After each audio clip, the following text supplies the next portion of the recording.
ஒரு இன்ட்ரோவர்ட்டா வாழ்றதுன்றது ஈஸியா கஷ்டமா? ஆக்சுவலி ஈஸி தான். எனக்கு ரொம்ப பிடிக்கும். எங்க? யாருக்கிட்டயும் பெருசா பேசாம என் கூட வந்து பேசுறவங்க கிட்ட நல்லா பேசுவேன். பெரிய எக்ஸ்ட்ரோவர்ட் ஆயிடுவேன். இல்ல என் கூட பேசாதீங்கன்னா ஜாலி. பேச வேண்டாம். நான் பாட்டு தனியா இருப்பேன். ஹாய் மை பங்காளிங்களா, அது என்னங்கடா இன்ட்ரோவர்ட்டு எக்ஸ்ட்ரோவர்ட்டு? இந்த வேர்டை இப்போ தான் புதுசாகவே நான் கேள்விப்படுறேன். அதுக்கு விளக்கமயிர் வேற சொல்கிறானுங்க. இன்ட்ரோவேர்ட்டாக இருந்தால் யாரு கூடயும் அவ்வளோ சீக்கிரம் பேச மாட்டாங்க, பழக மாட்டாங்களாம். எக்ஸ்ட்ரோவேர்ட்டாக இருந்தாங்கன்னா ஈஸியாக பழகிடுவாங்களா, ஈஸியாக பேசிடுவாங்க. சரி ஓகேங்க, இப்போ நான் இன்ட்ரோவேர்ட்டா எக்ஸ்ட்ரோவேர்ட்டான்னு கண்டுபிடிங்க. சின்ன வயசுலேருந்து பார்த்தீங்கன்னா பலவன் படத்தில் வர பல்லவ மாதிரி தான் நான் இருப்பேன். ஸோ அதனாலேயே நான் யார்ட்டும் பேசுறதுக்கும் பழகிறதுக்கும் தயங்குவேன். என் ஃப்ரெண்ட்ஸ் சைடு யார் தப்பு பண்ணாலும் என் மேலே தான் ஈஸியாக பழிய போட்டுருவாங்க. அதுக்கு நான் வாயத்தை வந்து பேச மாட்டேங்கிறது ஒரே காரணம் தான். சரி ஓகே, நிறைய விஷயங்கள் நான் வாய் மூடி பேசாம யாரு கூட பழகாம இருந்ததுனால நிறைய பெயினையும் வேதனையும் அனுபவிச்சிருக்கேன்.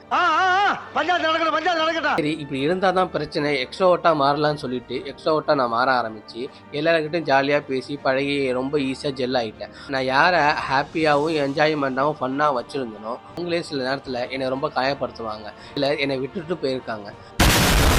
அதனால இப்போ யாருமே வேணாம், எதுவுமே வேணாம், எக்ஸ்ட்ரோவர்ட்டாக இருந்தால் இவ்வளோ பெயின்ஃபுல்லாக இருக்குது, நம்ம மறுபடியும் இன்ட்ரோவர்ட்டாவாக மாறிடலாம்னு நினச்சிட்டு நான் மாற ஆரம்பிச்சிட்டேன். இப்போ நான் இன்ட்ரோவர்ட்டாக இருக்கணுமா எக்ஸ்ட்ரோவர்ட்டாக இருக்கணுமா நீங்களே சொல்லுங்கள். கேட்டிங்கன்னா இன்ட்ரோவர்ட்டு எக்ஸ்ட்ரோவர்ட்டும் ஒன்று கிடையவே கிடையாது. நான் ஏன் அப்படி சொல்கிறேன்னா, சின்ன வயசில் அவங்க வாழ்க்கையில் சில நடந்த சோகங்களும் வலிகளும் சூழ்நிலைகள் தான் ஒருத்தனை ஒதுங்கி வைக்கிறது. எவன் ஒருத்தன் ஜாலியாக இருந்தாலும் ஹாப்பியாக இருந்தாலும் அவனை இந்த உலகம் கோமையில தான் பார்க்குது. ஸோ இன்ட்ரோவர்ட்டு எக்ஸ்ட்ரோவர்ட்லாம் ஒன்றுமே கிடையாது. அப்படி யாராவது நினச்சிங்கன்னா மாற்றிக்கிங்க. வீடியோ முடிஞ்சிச்சு.